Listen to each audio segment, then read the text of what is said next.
Okay, thank you very much, everyone, for joining us today for a November talk shop that we have tentatively named Wordsmiths on the Move, to capture the feeling of moving into what is now Sweat's 5th decade.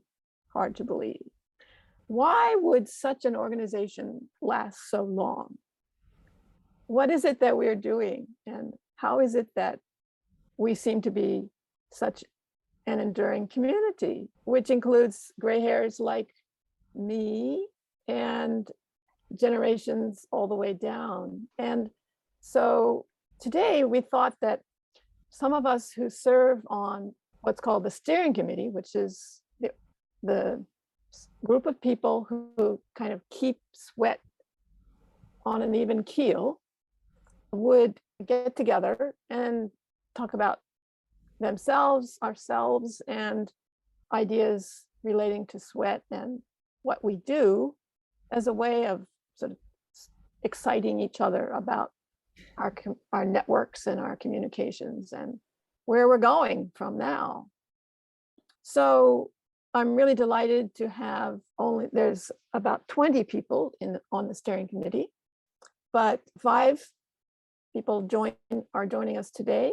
And so what I would like to do is first just briefly introduce each one and get them to tell us a little bit about what they're doing in their wordsmithing, because we're kind of a sampler of Sweat. We're such a heterogeneous organization that it's impossible to describe what a Sweat person is, except with this great variety.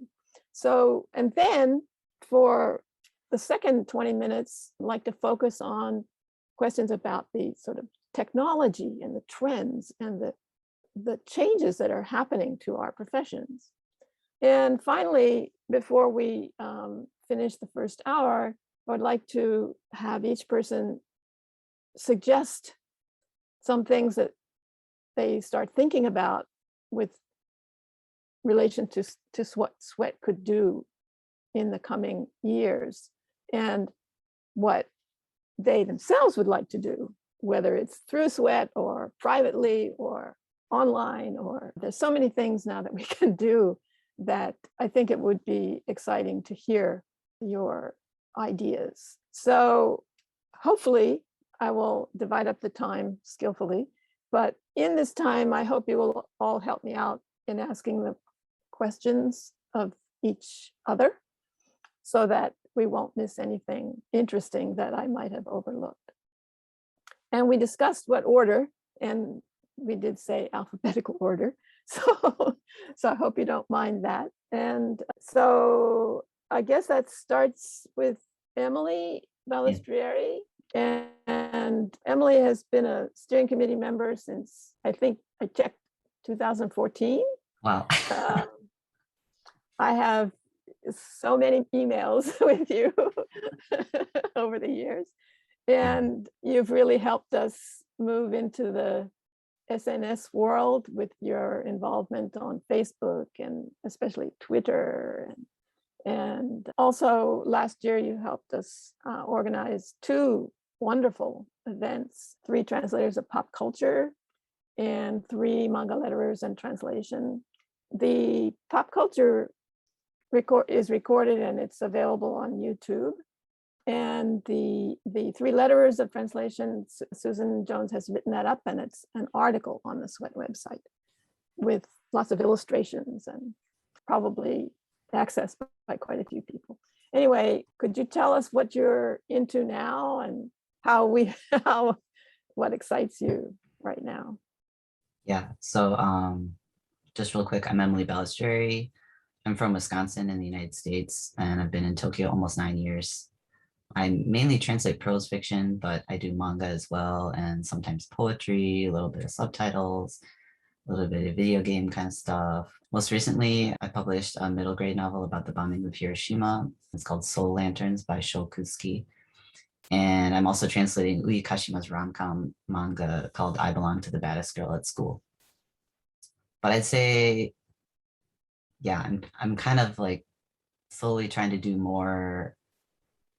I wouldn't say mainstream. I wouldn't even really say literary, but I guess that's what most people would say, more literary kinds of things. Currently, I'm doing Morimi Tomiko's Tatami Galaxy. I'm just coming out from Harper Via next year. I'm really excited about trying to finish that up before the year ends. And yeah, I guess that's So over 9 years, the trajectory of your work has shifted quite a bit. yeah, I think it's funny because I'm working on a lot of Morimi stuff right now. And when I first started doing light novels, which is what I did for a long time, I did a lot of volumes of Overlord and the Saga of Tanya the Evil. And I've kind of just really recently decided to step away from those projects, which was a hard decision. But I think in the long run, it's going to be better for my schedule and just general lifestyle, maybe. I was getting kind of burned out. But when I first started doing those, when I got the offer for Overlord, I was actually, my main project at the time was trying to figure out how to pitch Morimi. So it's awesome that I'm now just working on his stuff. So I've kind of come back to where I meant to be in the beginning, but with a lot more experience over the past few years. So you've really accumulated a lot of experience, hard as it was. Yes. Lots and lots. And I'm also still working at Kodansha, which is how I got involved in Sweat. I saw the job posting on the board, and you have to be a member to see the full posting. So I immediately paid the dues and jumped in and got the job. And so, yeah, so I definitely appreciate Sweat for that. Well, It's you've been wonderful really since. instrumental. Most people get their job and disappear, but we've been very grateful for all your active participation and on the steering committee, helping us make decisions and come up with ideas and stuff. In our laid back way, it's been really important. So Try. yeah, it's wonderful. Thank you. Okay, so we'll come back to you. And so next, Winnie Bird, you're in Wisconsin, maybe from not far from where Emily was originally. And you're in and out as a SC member, but you are with us now. And you're a journalist, translator, editor, and also a two-time mother. So you're a busy woman. And you also helped us survey Sweat in 2018. And there's an article on our website about that survey and have helped us work on new projects. So what are you doing these days?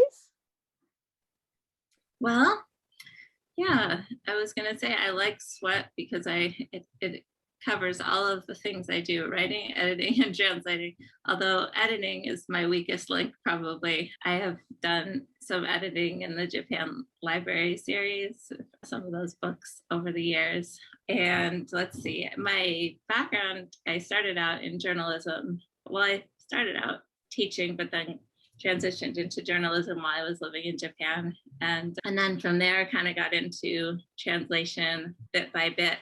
And then got out of journalism and was mostly doing translation and also writing a book. Thank you, Emily, which came out this spring about the edible wild plants of Japan, which I'm sure you couldn't avoid hearing about if you belong to Sweat over the past year. Thank you. Thanks. So recently I've started just in the past few months, started to get back into journalism. I've moved and we have a small community newspaper, which is a kind of becoming a rare thing in the United States.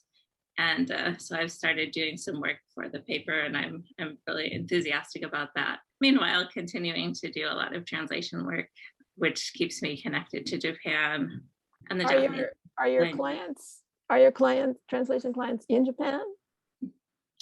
Yeah, some of them. So like Emily, thanks to Emily, actually, originally, I've done a lot of light novel translation work for a couple of publishers in the United States. And also some, I guess, as she said, more mainstream or not light novel projects as well. I also did a book by Tomihiko this summer of short stories of his called Foxtails, which I really enjoyed translating. And let's see, I did Wolf Children and Mirai by Mamoru Hosoda a couple years back. So those were children's, I guess you would call them children's novels or young adult novels, novel versions of animation films by the director, Mamoru Hosoda.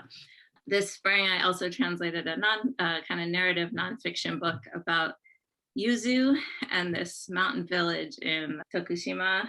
So, I'm sorry.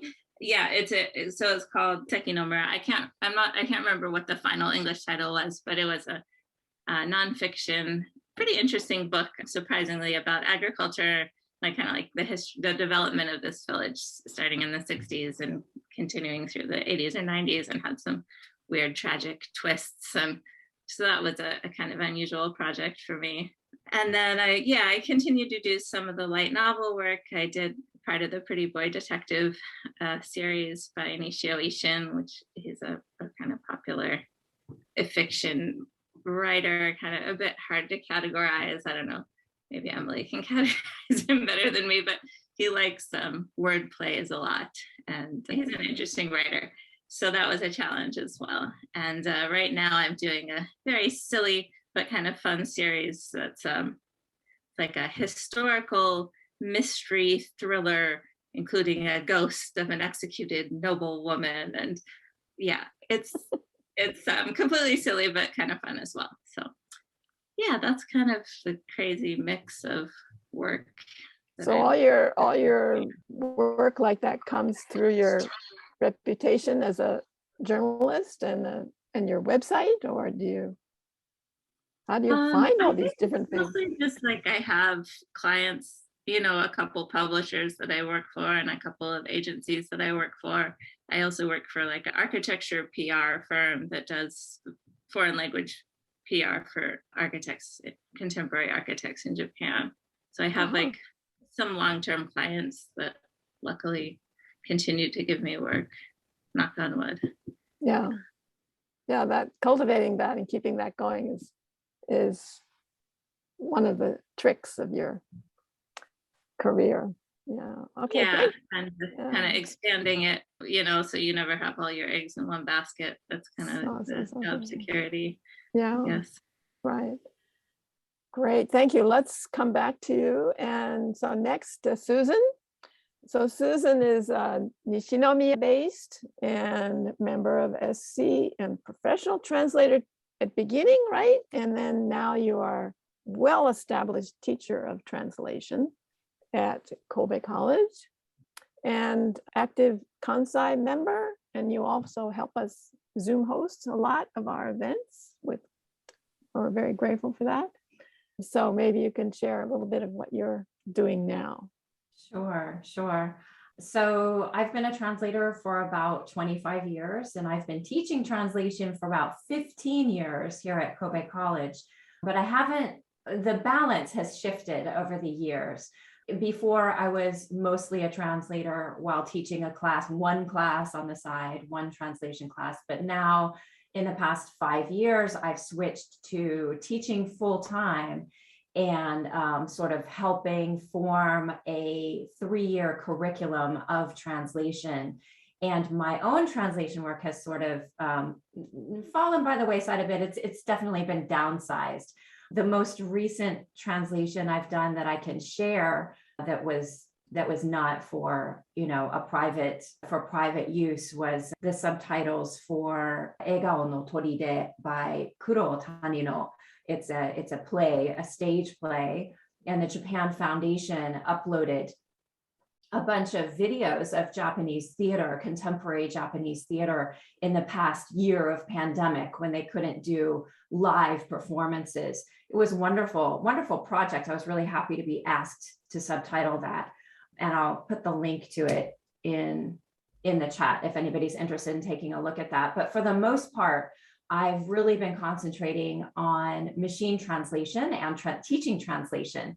This topic of machine translation has taken up a lot of my mental space for the past few years, because for many years, I just told my students, avoid it, end of conversation. And I sort of, I really encourage them not to use it at all. But the quality has changed, as we all know, with the rise of NMT, neural machine translation. Since about 2017, the quality and the access to these translation tools has really, as we all know, it's at our fingertips now. So it's totally changed the landscape for both us as translators and also as English teachers in Japan. Suddenly, it's possible for students to produce a paper for English class or a translation for translation class without putting in any effort. They can simply copy and paste.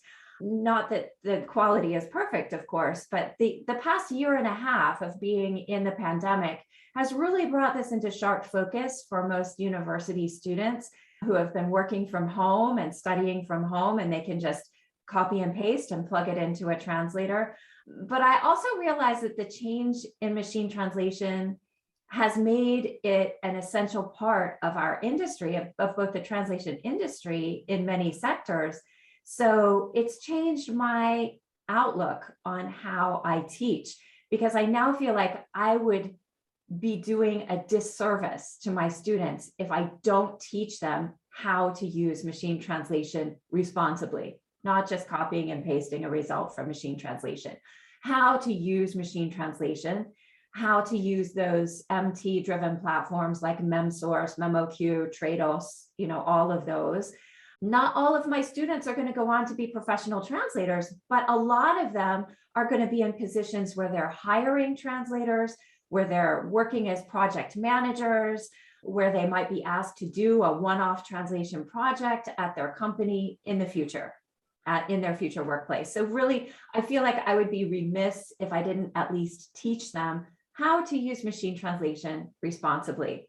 So the flip side of that is that I'm also now teaching English writing teachers in Japan how to incorporate machine translation into their writing curriculum.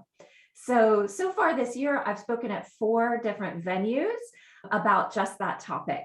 It's been a really nice moment of crossover for me into the ESL era domain, I should say, because I've always felt like an outsider there. I'm a teacher of translation. Translation is my bag, and it's something quite different from just ESL teaching. But now I have this crossover area, and suddenly there's a lot of attention on the area of machine translation. So I'm being asked to speak at a lot of different venues in the ESL arena. So finally, I feel like I have some common space with my colleagues in English education. But I'm really curious about machine translation. I never used machine translation in my professional life as a translator, but I have had to teach myself how to use it so that I can teach my students how to use it and how to use it responsibly. So I feel like, that really is the future of our industry, or at least for part of our industry. I still don't think machine translation is good for all areas of translation. It's certainly not great for literary translation, but it can be really helpful in other areas of translation for sure. So that's something that I'd like to talk about. Yeah. Great. Yeah. Thank you very much. Wow. Very exciting. Yeah. Okay, let's just go on with our introductions to Avery. Avery Udagawa is based in Bangkok at the moment. And she's also a very active member in the Society for Children's Book Writers and Illustrators, and yet has continued to be active on the steering committee for SWET and helping us keep these links going. A lot of common members are of both organizations. And you're so active in talking about translation and children's books and getting people working together. So let us know what you're doing right now. Thank you, Lynn. I think you give me a little too much credit. No, never. I'm still just processing, all that Susan was just saying about machine translation. I wish I could come and take your class because she's got some great lectures online. She's shared that a little bit, so you can listen to her talk. I will be Googling. because the advent of machine translation, even though it's not something I use a great deal, has really affected what I do now.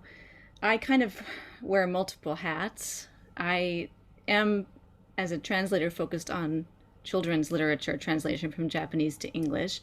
I had a middle grade novel come out this year called Temple Alley Summer. It's a translation of a novel by Sachiko Kashiwaba, Kimyoji Yokocho no Natsu, which is somewhere in my house, but not to hand at the moment. And I'm really excited to be working on another novel of hers to come out in a couple of years called Misaki no Mayoe, which just got lined up and figured out. I'm super grateful to be doing that because for years I really struggled to get work in the area where I have the greatest interest. At the time I first got involved in SWET, this was in, I think, the mid and late aughts. I was attending the Inter-University Center in Yokohama and trying to figure out what to do with English and Japanese, which I both loved. I loved both, but I was kind of on a track to academia in Japanese literature, and it wasn't feeling right. But having grown up in central and western Kansas, I wasn't quite sure what to do with my interests. And with SWET, I got to explore lots of different things. With Lynn's offers of different things to try and do in particular, I was able to explore lots of different things and discovered that children's was the way I wanted to go. But children's publishing in English is very inward looking. It's hard to interest lots of publishers in children's titles that were not written in English at all. And then now these days, when you are trying to make sure that if a title sells, if a title gets acquired, the working conditions can be tough to rig up because machine translation has given the impression to people who don't use more than one language that it's just a touch of a button. And those of us who work in literature of any flavor know that, let's see, who was it that said this? I think Alex Smith, some of us know Alex, said to me over coffee once, he's like, the day machines translate the novels will be the day machines write the novels, right? But explaining that to folks who don't understand how translation works is very challenging. It's hard to get not only compensation for translating. The area I know the most about is children's lit, but it's hard to get not only compensation, but also retention of copyright to the translation credit. I've seen really egregious cases of not crediting the translator, all because of this perception that the machines are doing it anyway. So, why bother with those things? And then because I went through sort of a long period of famine with the children's literary translation, I've been active in it throughout. But in terms of work, I certified as an educator several years ago, and now am the kind of coordinator of mother tongue, native language support for kids who use a number of languages at International School Bangkok, which is kind of like it's sort of like ASIJ or one of the big international schools in Japan. But so I spend mornings working on translation and translation activism, which increasingly just has to be part of it, and afternoons shepherding kids to Hebrew class and Japanese class and Italian class, and making sure the Chinese teacher has her ATK done and the German teacher is set up for Wi-Fi and things like that. So that's kind of what I'm up to at the moment. Lynn mentioned SCBWI. I am pretty sure it was through SWET that I found out about SCBWI back in those aughts. And because as I began trying to publish, I discovered that the only way there was going to be jobs in the area I wanted to work in was to create demand for those jobs.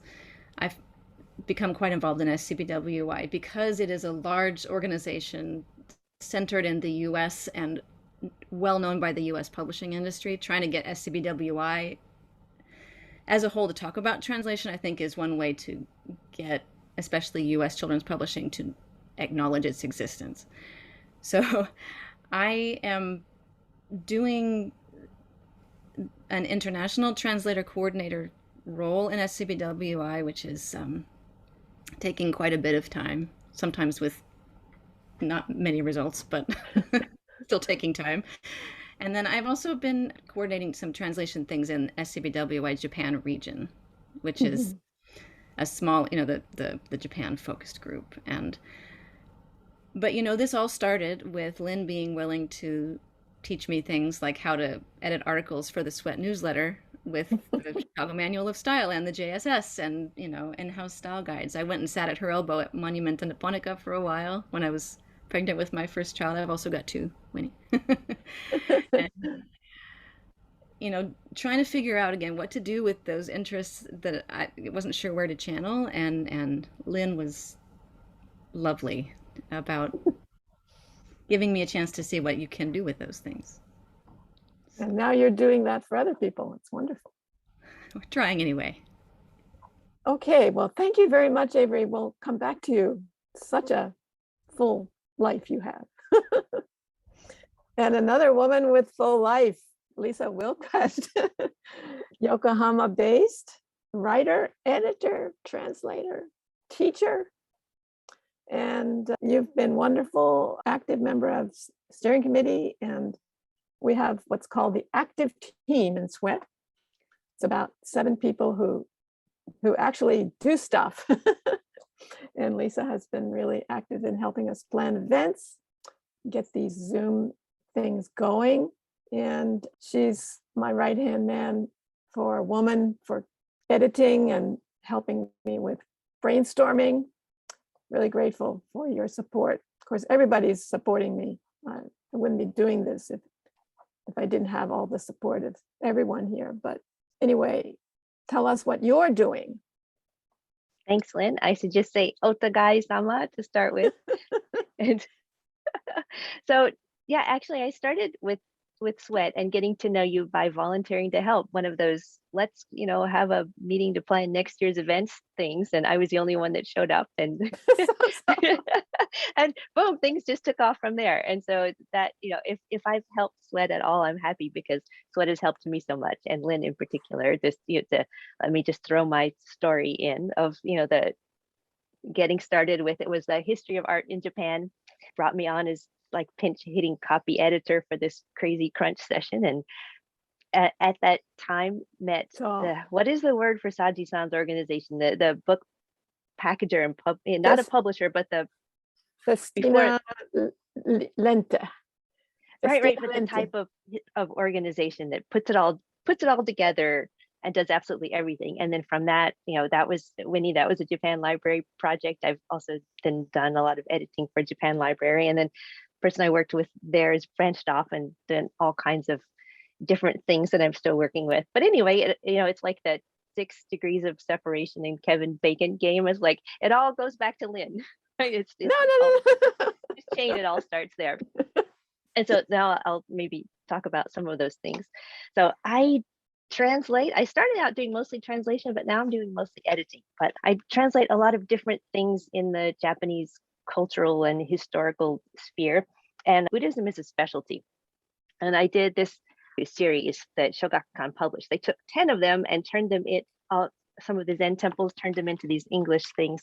So that was probably my big jump start into work in Japan in this field, after also finishing at the Inter-University Center like Avery. And so there's that. Now I'm working on Tendai Buddhism, on the visual aspects of that. So art and architecture within Buddhism are really sort of the sweet spot for me. That's where I focus on.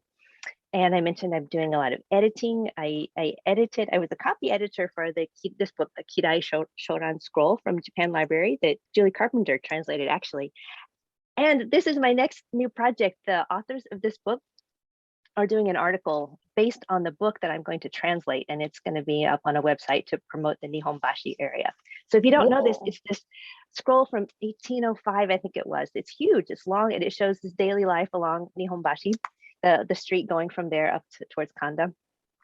And it's at the Mitsukoshi Mae metro subway station. There's a replica that's there. The original is not even in Japan. So anyway, that's what that is. And it's super exciting. So that's on my plate right now. And then I've also I got eggs in a lot of baskets as well. And one of them is it's sort of the literary field. I do a bit of creative writing. I had a story in Tokyo Weekender not so long ago. And it's in the voice of a boy, a young boy. And I think that's half of the reason why I got asked to translate a children's book, my first one. Avery, now I'm jumping over into your pool. We should talk. So I have a children's book translation going on. That's this one. It's his book, one of his younger series, Akira ga Akite Ageru Kara. Isn't that just the best name? But it's chock full of onomatopoeia. It's a kid who can open things. So it's the sound of opening different kinds of things. And this is really challenging to get something that sounds like the thing that it's supposed to represent, and also that's going to be easy to read and, to make sense of. Yeah, so if anybody has any suggestions on that, anybody experienced with that, I'd be happy to talk later on. So I guess that pretty much wraps up what I do. Then also the teaching end of things, I teach courses in philosophy and in Japanese culture specifically. Well, there's a Japanese modern culture with tracing the roots of things in modern culture back through the origins where it came from. That's one of my main courses, and religions of the East as well. So that's what I do. So I'll stop there and let us move on. Okay, thank you. Such an exciting group. I think it's so representative that all of you do so many different things. I think this is sort of where we are in Sweat, that all of our different professions converge every day, all the time. And that's what makes us different from some other organizations. So now why don't we try and focus a little more on the sort of trends and technologies that are changing before our eyes, and how we are shifting our energies or adapting to this new environment that we're really experiencing. I, of course, come from the whole print publishing, and Sweat really comes from the print publishing roots. And that's where the Japan Style Sheet rose out of that culture of print publishing. So, but the other day when I was translating and editing my own translation, the purpose of the text was for an avatar to narrate, not a human being. So I discovered, for example, that I needed to edit differently from the way I would edit for a human reader. And this was quite a new experience for me. It's probably totally familiar to those of you working with anime and manga, but it alerted me to a lot of the new sensitivities that we need to cultivate. So Emily, for example, that kind of thing is just old hat for you? I mean, I'm curious in what way you found it was different, that you had to edit differently. I needed to add commas and punctuation to make sure that the avatar would pause, where a human being would detect a pause without actual punctuation. And I needed to simplify the sentences so that the avatar wouldn't just go right over. So it's an actual AI voice reading it. Yeah. Gotcha. Okay. Interesting. I haven't done any translation like that. Really? Yeah. No. I'm sad to hear that. One of my side jobs is narration. I've been a voiceover person and a narrator since high school, actually. So I'm really, really sad to hear about AI narration projects. That just makes me cringe. I hate that. Well, I think we have to. This was for QR code in a garden.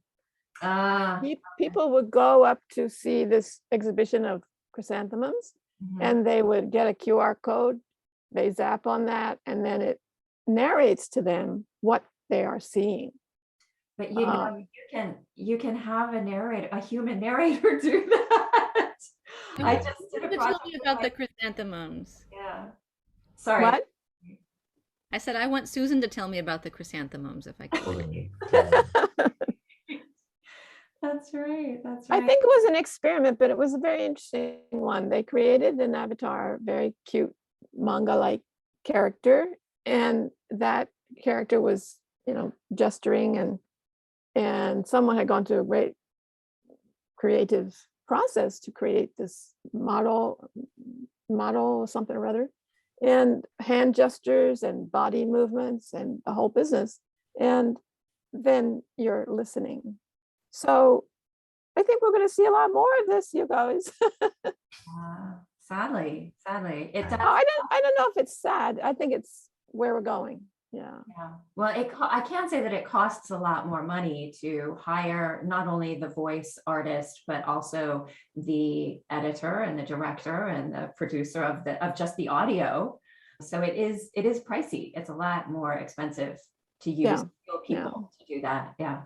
I'm sure that was. But that was just an example. For example, I don't know, Lisa, have you had anything like that? Well, let me just take that in a slightly different direction, because this is something I wanted to talk about, is some of the different tools we can use now, and it's the screen readers. So using a reader to read back to you either what you've written or what you're editing, it can help so much. That this is something I'm really interested in the way that the eyes and the brain work to make sense of things in a way that doesn't always map to what you're actually seeing on the page. And so if you're an editor, this is crucial, because it can be, it can be impossible to see some mistakes on the page because your brain makes sense of them. But then when you hear something read back to you, you can hear the mistakes frequently.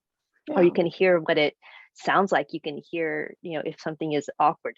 But then most of the screen readers out there, or at least I haven't tried to invest in a really good one. So there might be some good options available. But the thing that's built into Word or into the Google Drive documents that reads to you. So Lynn, like you were saying, you have this machine reader is going to read to you in a way that it's picking up cues from punctuation, and it runs things together too quickly sometimes.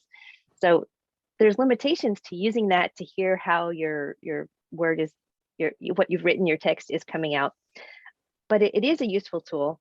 And so another thing with technology and Sweat is, I think that Sweat could be a good forum for just finding out information. There are going to be ones of us who have used various things that can explain it to others, instead of everyone having to do all of the initial research on their own of anything they might be interested in. And it's increasing awareness. So as a forum, Sweat can be a valuable place for finding out about these things, and maybe even teaching. So yeah, Susan, I don't know if you're willing to give some classes to Sweat on using various things, but that kind of thing, someone who's an expert in whatever program it is can do a little session to help others. Yeah, this has an old tradition in Sweat. We first taught ourselves to use modems and computers and everything after typewriters. And so it's been continuing. And so I think now we're really in a new phase where we need to teach each other and help advise about what software is most useful to our particular needs, especially with Japan related material. The funny thing about screen readers is that, like, if you have it read an entire novel to you, you start hearing the voice everywhere you go. And like in your dreams, it's like,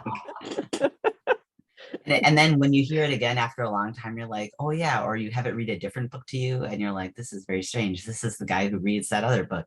Like, no, it's all the same guy. It's just Word. It's, yeah. Well, some of them have different voices. So in some of the teaching that I do, they're trying to make the courses really accessible. So they've gotten everything, there's a recording there, but some of the material I want to edit. I don't want it to appear the way it does for various reasons. And so I was at some point looking into, just sort of reconfiguring my own. And I've seen that there are programs there with so many different voices.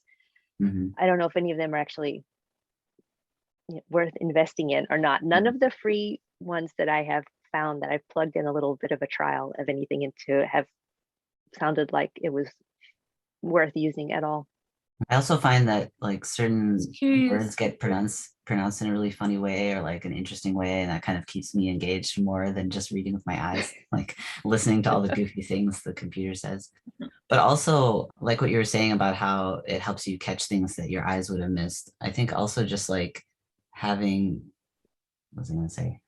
Like having it read like that just does keep you more engaged while you're doing it, where it's easy to kind of like nodding off. Like if you have someone reading to you, at least for me, as I'm looking at it, it kind of helps me stay focused. And also the sound, especially if you're reading Japanese, the sound of Japanese can really help you interpret nuance where you might miss an important nuance if you're just reading it in text. And those nuances are really what make us better translators. So that's really important. Yeah. Agree 100%. If I have trouble with a passage, I'll often, call over my husband or my son and say, just read this aloud to me, just read it. And it helps tremendously. Oh yeah, now I get it. It just, there's something about sometimes the words on the page that something's not registering, but if I hear it, I can get it. Sometimes, not every time, but yeah, I totally agree. So are there other technological things that we're able to, I mean, we have our online dictionaries, all that stuff is now sort of pretty standard, and we're no longer resisting the idea of all our resources being online. So are there other techniques and things that you guys are using that we can recommend? No. Well, speaking of dictionary, I should just say that because I know lots of people want to talk about machine translation more, but I just don't use it because I'm doing literary stuff. And I have so many people, even for years before, saying like, can't you just like run it and then edit it? And it's like, that's not how I want to spend my time. Like, but I do know that for other people and even friends I have say that machine translation is super useful to them in their fields. So I think it's really very field specific. But for me personally, I'm just doing my thing. Like, and occasionally having the computer read to me.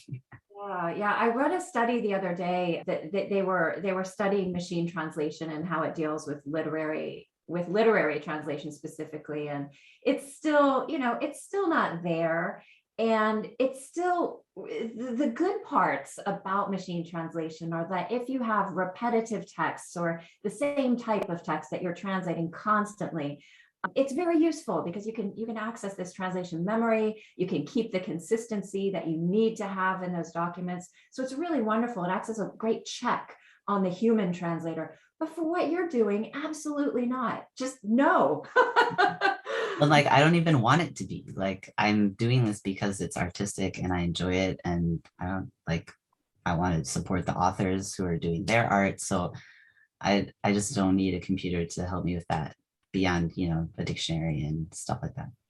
And we do need, like Avery said, to keep emphasizing and talking about how translation is, an essentially human art, and it should be recognized, how it should be recognized and not dehumanized. This is so important. I really think if Sweat can do anything, we just have to keep harping on this as much as possible and making it visible, and also encouraging everybody to keep talking about it and not let the advocates of turning translation into something that machines do seems to be so important. And this kind of leads me, Winnie wants to talk about her interest in a mentoring program in Sweat. And so I'd like to give her some time to talk about that before we end our first hour here. Winnie, I have your memo from several years ago. Please tell us about this idea that you have, because we haven't had a chance to talk about it enough. Yeah, so this is something I've wanted to try bringing into Sweat for a long time. And I brought it up briefly some years back and I didn't get a whole lot of interest. And then I got busy with some other things and didn't have time to come back to it. But I feel like I'm finally having a little bit of time to take on new projects. So I wanted to bring it up again and see if anybody was interested. And this is something that I would be willing to take the lead on, of course, with input and maybe a partner to help organize it would be ideal. But anyhow, so the place I got the idea for this is I belong to an organization called I belonged for a long time to an organization called the Society of Environmental Journalists, which is an organization based in the United States that's quite, we probably have maybe, gosh, maybe 500 members, just taking a wild guess, but not hugely different in scale from Sweat, a bit bigger, but not insanely bigger. And basically what they have is like a mentor program that's kind of like a matchmaking program that matches up people, two categories of people just starting out in the field who just need someone more experienced in the field to answer some of the basic questions that come up when you start a new car, people who are changing mid-career to new skills. For example, somebody who has been writing for newspapers and is now working on a book and wants to have a mentor who has published a book to answer all the questions that come up in that process, or wants to get into radio or wants to get into data journalism. You can imagine a million different examples of new skills that you would need a mentor for, even if you're a quite successful professional. And basically it's a very simple, their model is very simple. They have two people who run the program. They have a database of people who are willing to be mentors, and they get requests that come in from people who want to mentor, and they just find someone that they think is appropriate. Sometimes it doesn't work and they have to rematch someone with a different partner. And the only requirement for the mentor is that they have 4 interactions over the course of a year with their mentee, a minimum. So they can go beyond that if they want, but it's quite limited. So even incredibly busy newspaper journalists or whatever, or translators can handle 4 interactions. You're not going to have this person calling you up in the middle of the night every week for an entire year. And those 4 interactions could be whatever you want them to be. It could be a phone call. It could be a critique of something you've written. It could be, advice on setting up your website, whatever you need. So in my personal experience, I joined the organization when I'd been doing environmental journalism for a year or 2. I got a mentor, an older woman who had quite a lot of experience and a connection to Japan, but was based in the United States. I think we had one phone call first to get to know each other. Maybe she looked at some pitches I had written and critiqued them. And then I ended up, when I was visiting my home in California, I went to visit her. She lived out in the Sierra Mountains, and I drove out to her house. And I just remember it was a really kind of transformational experience for me, because I got to see a model of somebody, a woman who had been in this field for 30 years. What was her life like? What was her daily life like? What had she created through this career? So I was able to see that and think, wow, I could do that myself eventually. So it helped me get going, and we ended up becoming close friends. We're still close friends. We later collaborated on a quite involved journalism project. We won a grant, and I did some reporting in Fukushima, and she went to Chernobyl, and we produced a number of articles kind of comparing certain aspects of the response to the nuclear disasters, and we won a prize for that project. So our relationship turned into much more than what it originally started as. I don't know that all mentor-mentee relationships turn into that, but I think some do, and it can be quite rewarding for the mentor as well. It's a chance to connect with other people in the field, young people maybe who are familiar with different skills than you have. So it's not necessarily a one-way street in terms of giving and not getting anything back. I think it's mutually beneficial for people. And there's you can tweak the thing in it any way you want, but I think the important thing to me is the one-on-one relationships that develop. So if you want to have workshops or more open kind of mentoring situations, that is also a wonderful thing to do, but it's a little bit different from what I'm thinking of when I say a mentoring program. Another question is whether you would want it to be open to students.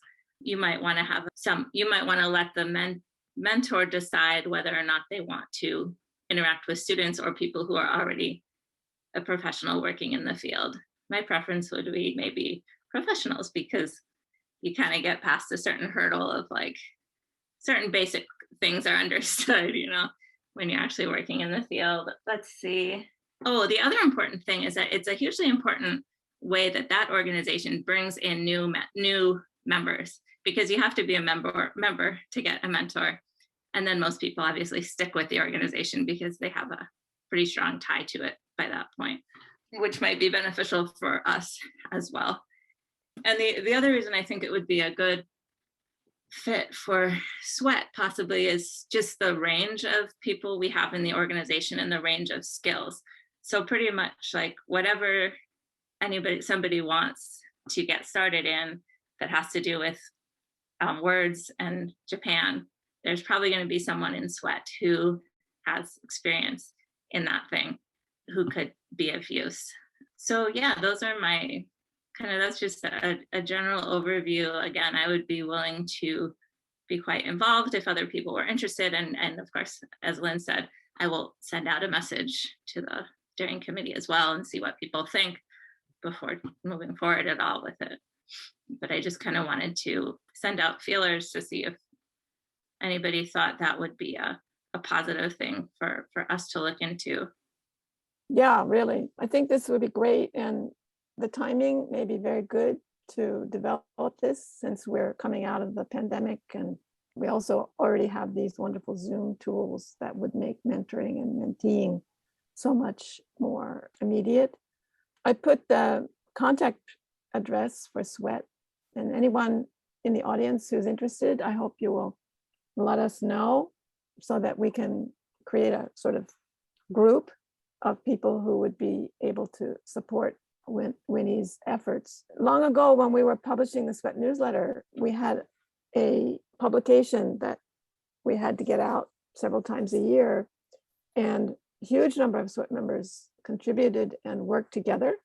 And there was a lot of mentorship going on through that publication. And when it had to stop in 2012, I was just so sad because all of the chances to work with other people one-on-one just disappeared. But we are doing a little bit of that in preparing articles for the Sweat website. And I was only encouraged after we had to go online by the hope that we could continue to write articles and publish them for Sweat readers via our website. And we have a wonderful archive. And it's growing constantly.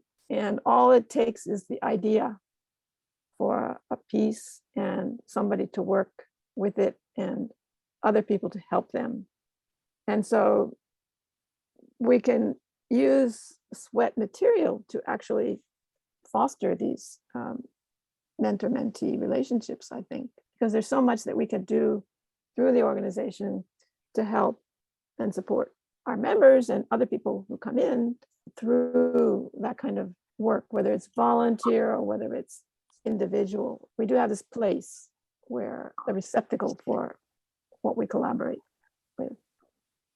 Yeah, and I think it can be tricky, like when you have someone who wants a lot of like direct teaching in the kind of relationship I'm talking about. Like, I think it can work with, mentoring someone in how to be a better translator, for example, or a better editor, but it may be more helpful for helping them figure out how to have a career in that field, or how to interact with their clients, things like that, because it can be, I think it can become draining on the mentor if their role is to like critique and translations like against an original, or although I think that could also be part of, based on what the individuals want, be part of it too. I think there are a lot of people who could be mentors. And one thing that translators often want is feedback on translations, which is really great, but it's also time consuming. It's something I personally want to offer more because there are a lot of people who could use it. And I know that when I was starting out, I could have really used a lot more. I could still use more sometimes, but it's a time thing a lot of the time, I feel like. Or finding the right person who would who would really understand the nature of the work that you're working on and address those needs, right? Yeah, and I think I think it's important to keep boundaries with whatever kind of program you have like this. For example, like say, just so it doesn't get out of hand for the mentor, like you said, like, a couple pages, sure. Yeah. We don't want people Yeah. asking for their whole magnum opus to be critiqued by the poor mentor. So, and like written limits or agreed upon things are important, I think. Yeah. Well, thank you.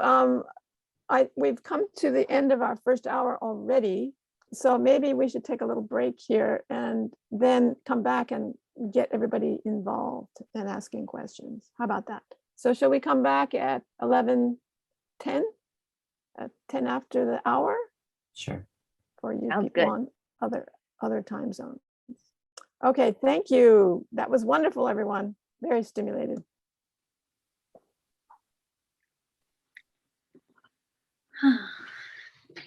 Gosh, we had some kind of child meltdown going on in the background here, like people banging on the door and screaming. To go see what that was all about. Right. Okay. Sorry to hear it.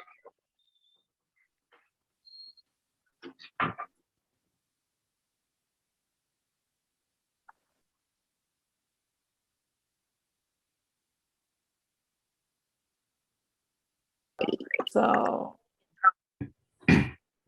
okay, thank you everyone for coming back. And so for the rest of the hour, I'd like to give you a chance to share your experience and ask questions of the speakers and focus the content more or less on what you are doing and the tools you're using and how Sweat can facilitate information sharing and experience sharing.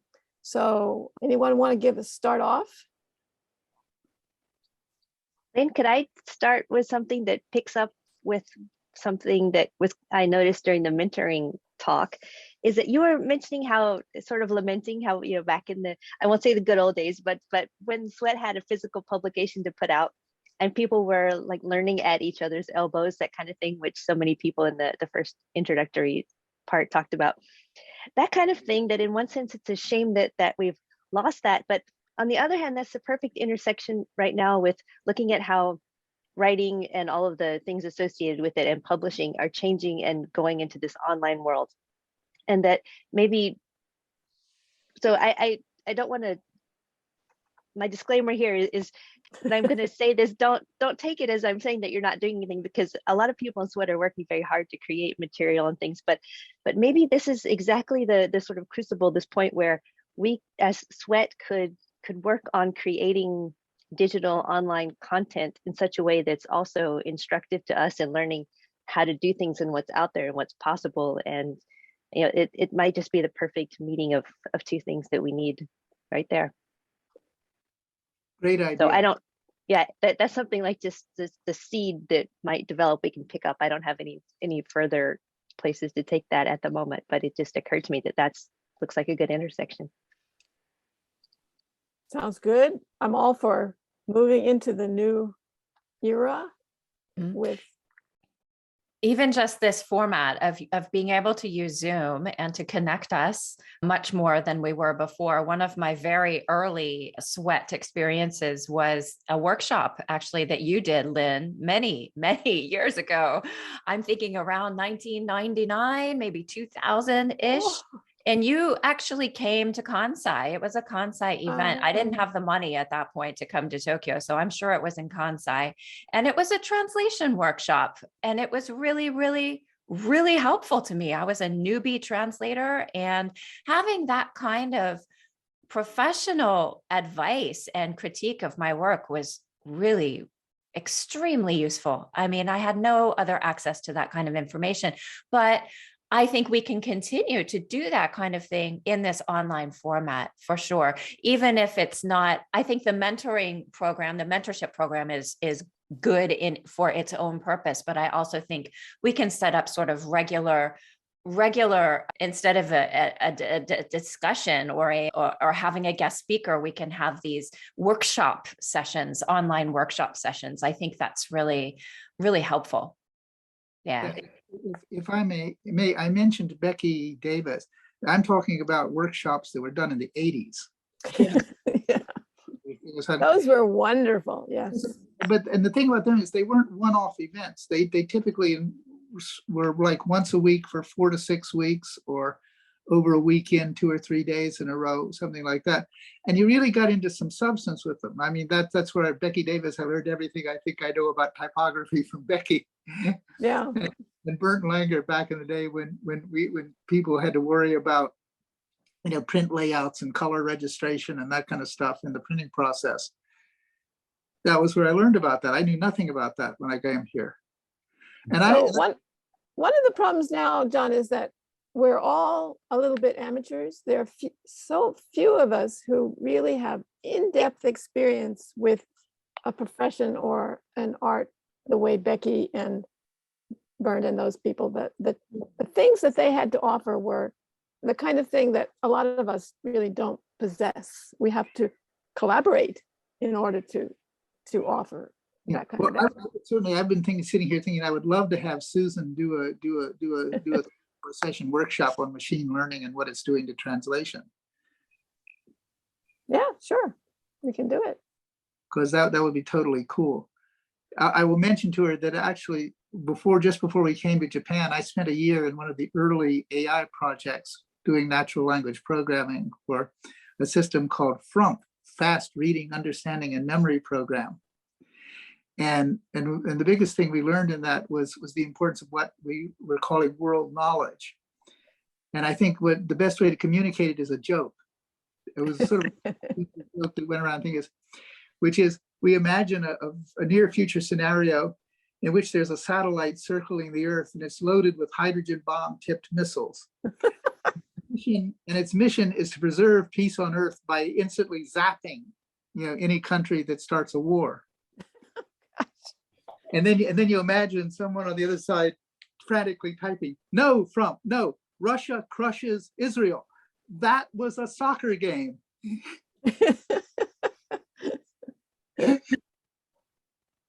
That was football. Thanks. Yeah, thank you, John. Okay. One thing I want to try doing is having like Zoom co-working sessions. Like just open a room and everyone mute their mics and you can chat if you want to, but otherwise just do your work. I do that. I'm part of a group that does that on Monday mornings. Yeah. Nice. Monday mornings for 2 hours. It's really nice. Sort of that. Yeah. Let's all focus on our work for a couple of hours together. Yeah. It's so nice. And do you like ask questions or anything? Not really. I mean, if you want to chat, you can, but mainly it's just to like help you focus. Down and do something that it's day. Like the performative aspect of dancing, like I'm working right now.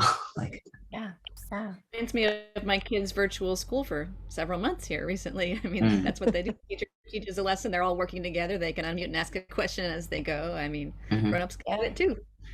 I was going to say too that if we want specialized instruction from someone, I believe the coffers are okay right now, so guest speakers are another thing that's set up to do. Yeah, we have decided to go back to paying honorariums, and so we can't pay professional rates though. Really, paying professionals to share their knowledge is, I've heard, it's very expensive. But Sweat volunteers have always been very generous with their time and expertise. So I think we have a lot of people who would offer. Yeah, there are people who are willing to offer a special rate for it if they know the mission of the group and the nature, its limitations. Right. Yeah. I was also just going to point out the value of what we're doing right now. Shooting the breeze kind of as a wordsmith family, because I don't know about y'all, but where I live, very few people know this side of me and what I do. I'm somebody's wife. I'm people's mom. I a little local library here had an event about Temple Alley Summer recently, and that was the first time people who had known me for more than a decade realized what I do with the time I'm not at school. Wow. And it's so nice to go into a Zoom or physical room with people who just get it, who understand the stuff that you do day to day and see you as capable in that area or active, and can also help with stuff. In our prep session for today, I mentioned that recently there was an open letter to encourage publishers to name translators on the cover, which Susan put the hashtag in the chat a little bit ago. And I was noticing that the signatures, like the people had been signing it for several weeks, and it was starting to slow down. And I put it into the Sweat Facebook group, and we moved the needle, not by a ton, but what, people, because we're a family, because people, it was people I hadn't seen in several years, some of them who responded, but we go back and it was a quick thing that they could do, and they did. Yeah. And I think there is really something, it's not necessarily something you can put a dollar amount on or a yen amount, to just having this family here and being able to collectively do some things to help each other out when we need to. That's not nothing. Also, quite frankly, like when you talk people, it's easier to recommend them from work when you kind of know what they do and know what they're about and know that they're professionals. Like the more I interact with people, the more I think, oh yeah, that person's someone I could pass this to or like introduce them or what, I think that's really important too. And it's hard to get that kind of relationship without this. Mm-hmm. So one of the things that I like to do is introduce some of the people here who we may not know yet. So can we maybe go on and get those of you who are participants to introduce yourselves? There's a really good comment in the chat from Barry. Where is Barry? That's such a good idea. Barry, Nartouch, are you there? Maybe he'll come back later. He's not. I wonder. He's here, Lynn. Unmute. There you are. Okay. It's muted. There I am. There we go. I now have a voice. Hello, everybody. I'm Barry Nartouch. I'm a retired professor from Nihon University, which is currently under a bit of a cloud, but please don't hold that against me. Anyway, I work in editing, translation, and writing. So I'm very interested in this group. I've been in Japan since 1973 off and on, and then full-time since 1986. And so I really feel quite Japanese, but I'm very much a dabbler. So that probably accounts for my putting my toes in the water sometimes and then scooting off. But thank you very much, Lynn, and all of you for your comments. I really enjoy just dropping into this. And so what I was thinking, I just put them in the chat box there, that if you could accumulate the knowledge. Lynn had mentioned that a lot of knowledge was lost when your 2012 newsletter disappeared.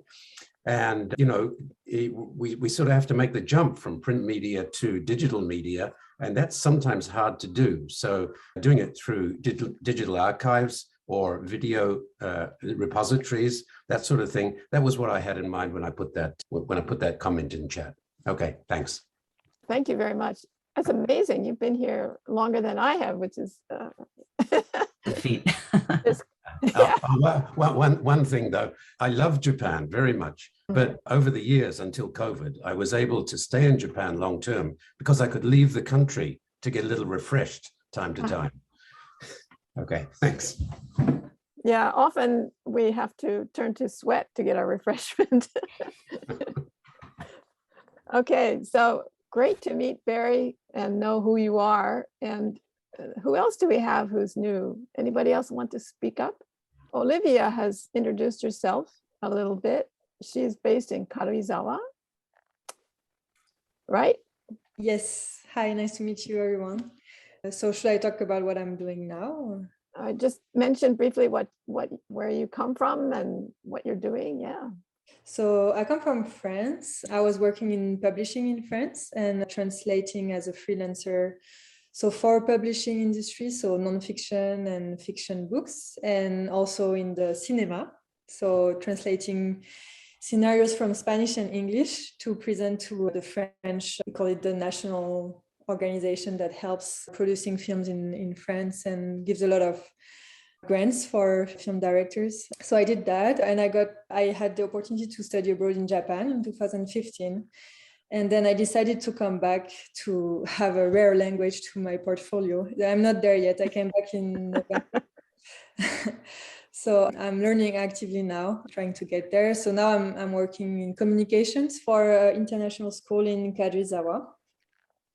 Yes, so I still translate, and I'm also writing a book, a French textbook actually for Japanese university students. So I write the texts in French, and then one of Wasida's French teacher helps me doing the exercises. And we have 12 themes, and it's focused on young people in France right now, what's happening, the Me Too movement, racism, environment. So it's very interesting, and we decided to do a digital version of the book, which would be only videos. So we are working with some of my friends in France to edit YouTube videos. So for each text, there will be also videos of interview of young people, because a lot of Japanese people have what we call a Paris blues or French blues, because they expect to see a very different France than what they've been told in books. So we try to change that a bit. So yeah, I really like video editing and stuff like that. So I'm happy to help Sweat with it. And you're talking about workshops and everything. That's also something I'm happy to edit or put subtitles on. Yeah. Great, thank you so much. Yeah. So I see some other new names among us. Anyone else want to introduce themselves? I can say hi if nobody else Daniel, is you've been around for a while, but great. Please do. Well, I'm relatively new. I joined last year, I think during the pandemic, in search of community, basically, because I'm on my own here in Chicago. Actually getting ready to leave for Japan on Monday. I'm currently enrolled in the IUC, and they got us through. So assuming, fingers crossed, I take a COVID test tomorrow. As long as that goes well, I'll be there on the 1st. So yeah, I am trying to transition. I'm at the IUC now. I'll be transitioning to freelance translation and writing work full time. But I've been writing for the Japan Times for quite a while now on their bilingual page. And yeah, I also run a reading group with US JETA, the JETA Association. And I had been running that through the Chicago chapter for a while. And now with US JETA's help, we're doing it virtually, and we're getting closer to critical mass, but would still love to have more people. The goal is really to help advanced beginners and intermediate Japanese students read Japanese more fluently. And so if anyone wants to help share those links, I can put them in the chat. And then I've also sent it to the newsletter, hopefully. So would love to. I had a lot of support from professors and grad students when I was learning to read, and would love to pay that forward. So I'll put those in the chat. Great. Now it seems like we have other members who are IUC students. Kate Beckwit from Massachusetts recently joined Sweat, and I've been in touch with her. We're in the same classes, and I appreciate Avery's help when she answered some questions. And Lisa, I ran into Lisa at some of the alumni events, and she was also great. All of the alumni have been fantastic. Yeah, sounds like another great community. And John and Ruth, shout out. Oldest grad of the IUC here. Yeah, great. Yeah, well, we'll hope that, I think there's a lot of IUC and other people who might like to do some kind of intensive translation workshop type thing. And I'd be very interested in talking to you folks. So I don't think IUC has a translation course per se, and I think it should. I tried to talk to Bruce Batten about that a while ago, but I think it's maybe a little hard. So anyway, who else do we have? Give you a chance to talk. So Rebecca, how about you? Yeah. Yeah, I guess I could say something. I just joined recently too, like within the past 2 years. And when I joined, I was working at the Tokyo National Museum, and then I went freelance this year in September. And I'm still doing mostly art history, but I also worked 7 years in electronics and radio devices and that sort of thing. So I also do that. Oh, Just a little bit dry. quite Yeah, both. across purposes. But so yeah, I guess I was really interested in Lisa, this Buddhist art and art history. That's the tough one. But I'm also really interested in client education. So I really think Barry's ideas are very good. And also, like Avery said, when I say client education, I usually mean Japanese clients, but I'm sort of realizing that there's a lot of English speaking publishers and others who really just don't understand what goes into making a good translation. And so I'm very interested in trying to promote, either articles or videos or things that will help raise awareness of what goes into good translation. So that's my 2 cents. Yeah. One Well, I think thing, a lot of SWET members are really working on that. And like Jennifer O'Donnell has a very interesting website. She's doing a lot of interviews, I saw. So it's just all different directions in which people are working on this, I think. I was gonna say I run the Twitter account for Sweat, and I try to find things to promote now and then that aren't Sweat, like other articles and other events and things. But if you ever have anything, you can always ping me. I'm Tiger on Twitter, or you can email me, or however you want it. You can find a zillion ways to get a hold of me. But if you find something that you want to promote, that is something that Sweat would be interested in, definitely let me know, and I can share it on the Twitter. Tiger on Twitter? Yeah, I'll pop the link. Chat. Yeah, that's really going to be the way to go. That's what. It's almost a link. And I think the Sweat webpage has all the icons to go to Twitter and YouTube and all that. And a lot of people don't realize that Sweat's website is a real hub for all these things, as well as being the archive with all these articles that we can write. And I want everybody to write. If we write an article about something we know about, and then we edit it, we don't just throw it up there, we edit it and make it look nice, and then we have it in our archive so people can read it. And this is the way we've been building our profession, I think, via the Sweat. First the newsletter, which is all archived, but it's all on the website also, so it's not dead. Is there any limitation on what sorts of things we can write to put up there? Well, only, I think it may, the Joshiki, what is Sweat about? It's all about all the wordsmithing things. So that's, our description of what Sweat is very loose, not confining.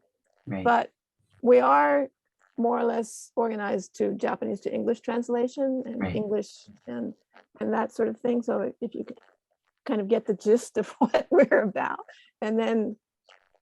but there's a lot of different things. So it's quite. I'm just thinking, because for me, I don't really have that much interest in writing articles, but I would love to translate articles if I could get permission from a Japanese author to translate, and then maybe we could edit it through Sweat and put it on the website. If that's a possibility, that'd be something. And those articles will be about, they would be, if maybe it's cultural things, maybe kind of. Or, yeah, it would be really interesting. Who knows? Maybe to you have can publish articles stuff. Or articles about the Japanese publishing industry or certain corners of the fiction world, right. Written by a Japanese editor or writer, or that could be really interesting. If you look at the old newsletter tables of contents, you can see all the different things we wrote about in an effort to share our different corners. There's so many different corners of what we do. And so I think that's all potentially good material. Okay. Yeah. Something to think about. I was going to put a link in the chat here to an essay that's, I think 20 years old that I still send people to when I'm trying to explain how much goes into translation of children's literature. In my case, Kathy Hirano wrote an essay called 8 Ways to Say You, and it really goes into how much heart work goes into it, and also some of the mechanics. But if anyone's looking for something to show someone about how a machine doesn't just do it all, this is one of the classics, I think. I love that article. I have my students read it every year. It's fantastic. So I put that article into the anthology that is available via the Sweat website about translating from Japanese to English. And there are 15 articles in that anthology. And oh, thank you, Jeanette's holding it up. And that's one of the few collections that's concentrated just about J2E translation. And it's by people from, including Kathy and older translators who are no longer with us. So there is a lot, but sometimes it gets buried. So My copy of that anthology was stolen. I loaned it to a high school English teacher and he moved. So I have to get another one. I'll send you another one. Got lots. Yeah. So we have, let's see, who else? Wendy, are you there? She must be busy. Yes, I am here. Hold on a minute. I'm hiding the camera and staying quiet because my room is a bit of a mess with cardboard boxes and stuff. You're in the process of moving back to England. Yeah. Yeah. Big. When do you go, Wendy? Next March. Start of next March. Just waiting for the junior high boy to graduate and then we'll be going. So, yeah, that'll be fun. Gosh. Yeah. I was just trying to think when I started being in contact with Sweat, and I think it was 2005, maybe. So, really? It seems like forever you've been with us. I think I started going to the workshops and stuff at the Wesley Centre, and I think that's how I kind of dropped into it all. I think my work routines kind of stayed the same because I've always had like a 3-prong idea that I have at least 1 to 2 stable jobs. So at the minute I'm doing translating articles for an online newspaper. And then I've also got my licensing work. I work for a licensing agency, so copyrights, trademarks, with lots of nice, cute characters like Paddington Bear and Betty Boop. And then I have the third part of my work is trying to go into literary, but it's gone very strange. And I'm doing basically arts and crafts because my licensing work, it also covers design law and just checking designs and stuff. Somehow I've dropped into starting translating art books and design and that kind of book. It's so keeping busy and it's No, there's a lot of activity going on now to help craftspeople get their translations done better. And there was a symposium last week at iHouse about Steve Bymel's efforts to help craftsmen make it in the market, the current market. And there's quite a bit of activity for helping them to translate their material better. And I'm hearing somebody wanting a network for translators and editors who can work with Japanese crafts. So I'm hoping that lots of you guys will join. There's a lot of interest in Japanese traditional crafts kind of building up, I can see. So, and also the hobby kinds of the things that Alison Watts has been translating about. Yeah, the sashiko, and there's a lot of felt work and the crochet, Japanese crochet, just because of the really intricate patterns they seem to be able to come up with. It's there's a lot of interest in that side of thing. And I also see Marion Kinoshita's filigree down there as well, behind her, looking very pretty. Yeah. Somebody was saying, you need breaks from Japan, but I haven't been able to go back since January 2020. And the more I see you holding up your work and see Marion's tenugui and here, I want to get back in as fast as I possibly can. But even though we're here, we're not going out and, we're pretty much at home. So it's different from being a tourist. Well, things like Daniel's group getting to finally go into Japan and things give me hope. Yeah. Hopefully things will get you back here for visits. Yeah. So, thinking about the way that hopefully the world is about to be changing and we'll be having more more physical meetings, it's time to start thinking about, what do we do? At the same time, we've also been talking today about how useful the online interaction is, and where do we go from here in terms of that? I think it's got to have to be both.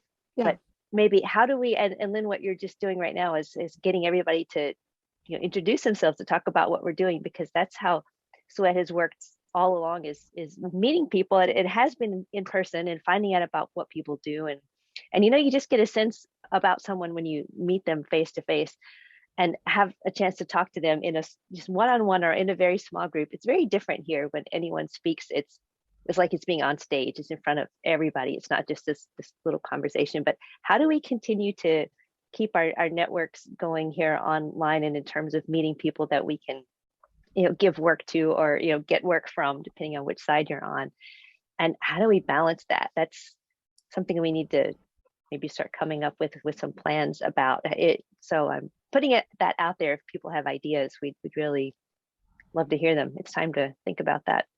Yeah, I really would like some way for us to be able to meet each other and talk to each other through our family, this community that we have. It's Sweat L, the mailing list, is, I don't know how many of you are familiar or members of it, but it's a great mailing list for asking questions and getting answers from all kinds of people who have been connected with Sweat for a long time. And it's not nearly as active as it could be, for example. It's not video, it's not that way, but there are different ways of reaching out and establishing connections. But your willingness to come forth and, for example, like Olivia did, send us a message and say, I'm willing to do this. It's wonderful to hear. And there's always somebody at this end who's able to answer and establish the contact and say, do you know who so-and-so, and this and that.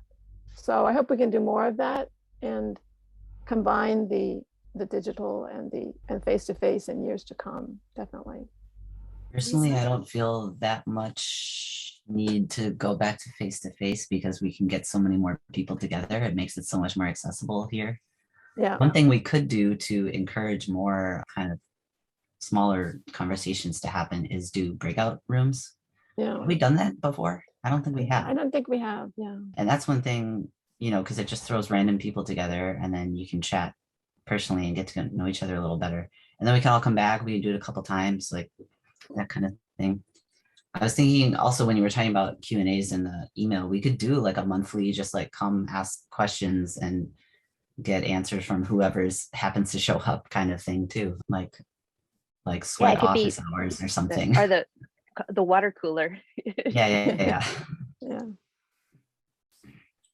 Lisa, in response to your comment about like meeting in person or online, I've felt that since only meeting online, and I've tried to put my, or participate in a lot of things, I still don't feel like I get the connections I need through Sweat or Jat. And one thing is getting work by building up relationships, or saying, oh, I do this, and that person says, oh, you got to meet this kind of person. I don't get that. Also, I don't get a good feel for the people that I want to recommend to others. And I feel like one thing I do for my clients is I never say no. If I can't do it, I don't try to do it myself, but I have a really good person I can put them in contact with.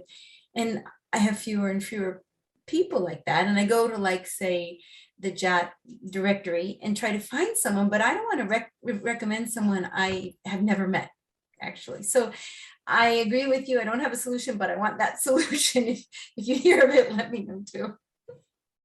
Yeah, maybe we can continue to have, like, keep our Sweat talk shops online, but maybe have some other mixers at a more local level. Like, if we have Kansai one, and I started the more local one here not too long before the pandemic, and it stopped. So maybe it's time to start that again. Yeah, the Shonan group. Brunch, remember that? yeah, I remember it fondly. It would be Bonenkai season. I want to skip the Bonenkai season, wait till nobody else is meeting up in restaurants. Yeah. But I think we can combine. Hanami one of the might things, be the next one. Yeah, people have been able to combine face-to-face and digital. as long as you have a computer present. So all kinds of things are possible. But one of the things for 2022 that I would really like everyone to think what kinds of events we could have. And it's good to have something regular going on so that people know that they can look forward to some encounters and new stimuli. But everyone has to suggest what we should talk about and who could be there and how to, or focus it in some way, because you can't just say, okay, we're going to do this. You need something to anchor. We could have maybe, I mean, I'll be in Japan for 6 months, but I'm planning to return to Chicago, and we could have some separate meetings for people in different time zones, just smaller kind of sub-chapter coffee chats or something like that. I'd be glad to help with that and set up times for that. Yeah, that'd be great. Yeah. So, and there's a couple of people on the East Coast. It would be easier to have events for people on the East Coast organized separately from Tokyo. Definitely. And so, yeah, there's no need to wait for, some mythic sweat administrative body to create an event. Anybody who wants to do that, just volunteer to do it, and send that message to Lynn at info.sweat. What's I'm not putting it out right. Yes, that one. Yeah. Anyway, and just do it. Just make it happen. The way Build Sweat it and they will come. operates is that people come up with ideas and plan things, and it's definitely not somebody in charge. You might think somebody's in charge, but it's not true. And the steering committee, and all our speakers today were members of the steering committee, is a very loose body, and we don't operate on regular rules. We just get together and talk about things. Sweat has always been this very sort of informal organization, and it's an initiative. It's, you have an idea, you want to do it, and then we use the mechanics we have. We have the website to post announcements, and the bulletin, which basically Jeremy, Lisa, Julie, me, and a couple of others make every effort to have it come out every month so that we can keep the communication going. And it's also a good way to let everyone know about upcoming events and to keep us realizing that we have to plan events to maintain the society. So everyone's ideas, for example, something focused on art again, something focused on the technologies that we're trying to master. I really hope we can do more of those things. So anyone else who hasn't had a chance to talk, anybody want to introduce themselves? I guess I do, sorry. Hi, Skylar. Hi, I've been attending these since the pandemic started, so I'm a little bit nervous, but I'll try to throw in my question here. So yeah, I'm a student currently, and I'm hoping to transfer to my university, possibly maybe this winter, maybe this spring. And I'm planning on majoring in Japanese, but I was wondering maybe if I should also get maybe a degree in linguistics. So I was just wondering what trajectory I should possibly take. English. I wish I had double majored in English, but I didn't. So did you, what field of content are you interested in, Skylar? I'm possibly going to go for business since that's more lucrative. If I had a little pipe dream I had, it was becoming like maybe a literary translator. But you like Japan? Yeah, I'm interested in Japan. So you should learn about Japan too, History? Right? Yeah, I'm interested in history too. I mean, or if you want to translate business, it might be good to take some business courses. Like, so. Yeah, like. But here's a real question. Do you want to translate business? Because you mentioned doing it because it's lucrative. I would say go with where your heart is from the very beginning. If you want to, if you really want to do literature, head for that. And that's, you can do. It just seems it just seems like a very niche field, I suppose. I think it's growing though. I mean, Japanese literature has been really popular in translation these past couple of years, and especially if you want to do light novels, there's so many opportunities to do light novels, and that's a really good way to get used to publishing and producing content on a schedule. But you have to be a reader. You have to really have mastered English. I am a frequent reader, actually. Yeah, your English is more important than your Japanese in translations. Well, thank you so much. Ganbatte kudasai. So I am Miles. I'm also a student like Skylar, but I am graduating. So I'm at that point when I'm trying to look for possible career paths after graduation. But so yeah, I'm currently a comparative literature student based in the Philippines. I am majoring in Japanese literature and I'm very interested in translation. But my main concern and I guess fear, it's a fear at this point, I am very slow at learning the language. I managed to pass 12 units, but as you guys know, the Philippines isn't the best with its COVID response. So the JLP to examine this country has been postponed for at least 2 years now. And I guess my fear is it's too late. It's a irrational fear, I guess, in a perspective if you think about it. But yeah, I don't know how to measure myself, my where I'm at in my language learning, but I'm also interested in, I know that I want to be involved in Japanese literature and like sharing Japanese literature and English literature with other audiences in all parts of the world. So I'm also not a member here, so at first I was worried if I come to the right place. I'm not a member and I'm still a student, so I'm not working it. Yes, I found your page actually from Twitter. So it just popped up and recommended for you. So I was interested in why not join? It's a why not? So it brought me here and I'm very grateful for everything that you've shared in this webinar. In this chat, I mean, if this counts as a webinar.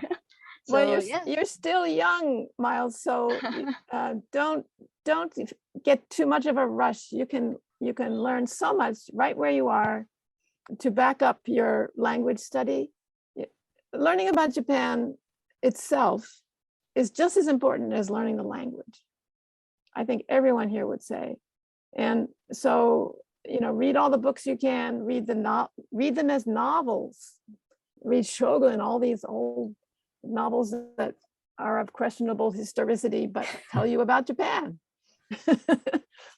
Or read the new literature, which is coming out and how it's done, and use the time you have to best effect. You'll never waste it. Yeah, you can also join Miles' Facebook group that he posted at the link in the chat a few minutes ago. They're reading Japanese literature together. That's a great way to check your level and see, if you're reading the literature properly and understanding it. So wonderful chance. Actually, I already joined. I was very excited for it.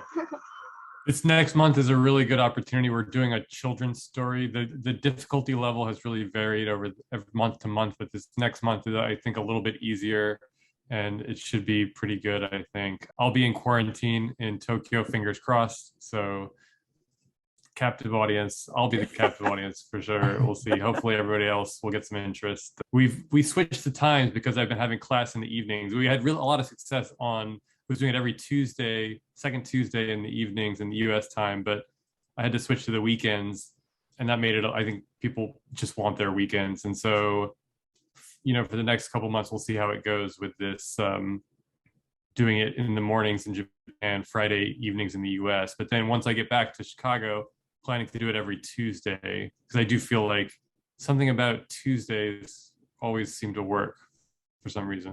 Where in Chicago are you based, Daniel? I'm from Chicago myself. Oh, great. I'm just north of Wrigley. Ah, right. Yep. Buena Park, uptown area. Great. Avery, you posted a link. What is this? Storyweaver.org. I was just gonna. I'm not good at typing and listening at the same time, so I just put the link, and I was gonna explain that for people like Skylar and Miles, but anybody who's interested, I have not tried this myself, but it looks to be an interesting place to dip a toe in. This is literary translation for children, but it's a site where the rights have been taken care of, and you can choose a children's book to translate, and you can choose your language pair, and then it becomes available for children free on the site. And I dipped into this, and I'm not sure if there's actually that much available that's Japanese to English, which was kind of a problem, at least for people who are trying to do that. It seems like most of it is English to Japanese or English to other languages. Okay. Maybe. But I've seen some different things like this. It's worth poking around. And thanks for sharing that. Yeah, thank you. So Eugene, can I just mention that you put this interesting post there in the chat about how do you find editing work? Sorry, it seems selfish, yeah. No, that's a really good question. I think you're probably not the only person here who has that question. I'm interested in art, Japanese art and crafts. I edited for 11 years A&A's In-Flight magazine and worked with some really terrific writers and did some writing myself. And so as I wrote, I've done some work with Japan Library and wonder how, for example, to get involved with Shogakukan or so. I know that cold calling doesn't really work here. So I'd be very interested in a talk about that. Eugene, I want to say that I also have been thinking I would be interested in something similar. I was just thinking like the challenge I'm kind of facing most right now is like how to shape my translation career or work in the direction I want it to go in rather than kind of just taking what comes along. I find it quite easy to shape my writing work and journalistic work in the way I want, but I don't really know how to do that. Kind of similar to what you're saying, like you want a certain kind of editing work or you want a certain kind of translation work. Well, how do you bring that to yourself? I would love to hear from some people to share how they shaped their careers over the years in the direction they wanted them to go in. Right. That's a very good point. I talked with Fred Ullman and Richard about being involved in doing some kind of talk shop. I don't know if this would be a talk shop about editing. And Fred recommended that I do it. Richard suggested what I could or should do is submit 10 topics and give it to, forgive me, Lisa or someone that I wouldn't need to MC the event, but just be the second chair, so to speak. For example, what do you do when you have two books that you're working on and for one client and each is insisting that you finish it? Or my experience with, which I'm sure John knows about, when you have a client in copywriting who insists on a certain kind of English, and whether it's the author you're working with as a translator, I have a 3-strike theory about that. I try to convince them once that word is just not natural or that phrasing isn't natural. I try a second time, and if they still refuse and insist on their own English, then I'm out. That's my 3 strikes and I'm out. And that might be an interesting topic. Lynn or Lisa, is that sort of talk shop or other kind of thing that you think our members would be interested in? I think so. Editing workshops and talks have always been very well attended, and there are, different perspectives. People have so much different experience that, I do the same 3-strike strategy for dealing with different clients. We have our tolerance level, but I think it's a good time to do another editing related talk or 3. We've done them in the past, but it's something we have to keep doing. That's part of our DNA, and especially for the younger editors, there may be things that they're encountering that will be different from what we print industry related people deal with. I just finished editing a Japanese language textbook, and that was, or Wow. not editing, I translated it, but it was quite an interesting experience, different from anything I had done before. So go I ahead. think I heard maybe two different things coming out of that. One is we have specific topics where, on topic X, somebody is some degree of an expert and can guide us and give everyone else some good information. And maybe another thing is editors come together in the way that we were talking about, the sort of free open space periodically, and just chat, just talk, just throw some things out there. I've got this problem, just like you were doing just now, Jean, and well, how do you handle this? And those kinds of, that kind of water cooler talk, that maybe there's a sweat subgroup of editors who get together, or people who want to be editors and talking about how to find this work. And another thing to do, which I often did when I was editing the newsletter, is to take a topic like that, your strategies for dealing with difficult client situations, and ask 3 or 4 editors that you trust to write about, to write to some questions, and then you have an article. And that kind of information is really useful to readers, to our site, and to each other. I used to get lots of good ideas from our articles. Yeah. So, and I tend to be very partial to the printed article idea for Sweat, because people can come back to it over and over, and it accumulates. Whereas our Zoom events are a little bit more ephemera, probably. But there's no reason why the Zoom events, which are on topic like that, can't become an article. Yeah, it just takes quite a bit of effort, actually. Here we are back to the let's learn at each other's elbow about how to do this digital publishing thing. Eugene, I just want to say I miss getting into A&A planes. Well, I miss getting into into planes, period. But I miss getting into the plane and settling in and opening up your handiwork and seeing what you'd come up with. Yeah. Well, thank you so much. Unfortunately, Wingspan ceased publication from A&A in March of 2019. And now they're under a new name and online basically, or they have an A5 sized work, and they don't accept foreign editing or writing or photography.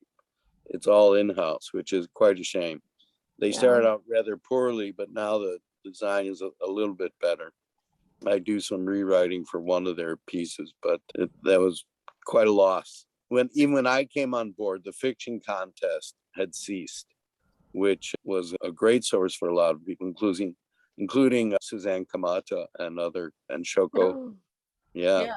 I translated something that came out of that. I was just thinking about that. Yes, J-Boys, Lisa and Shoko. Shoko won one of the fiction contests for that.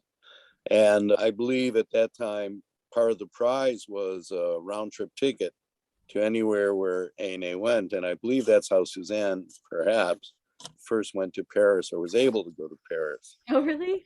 Yeah. Man, Suzanne, Paris. Yeah. So that was a sad loss. Yeah.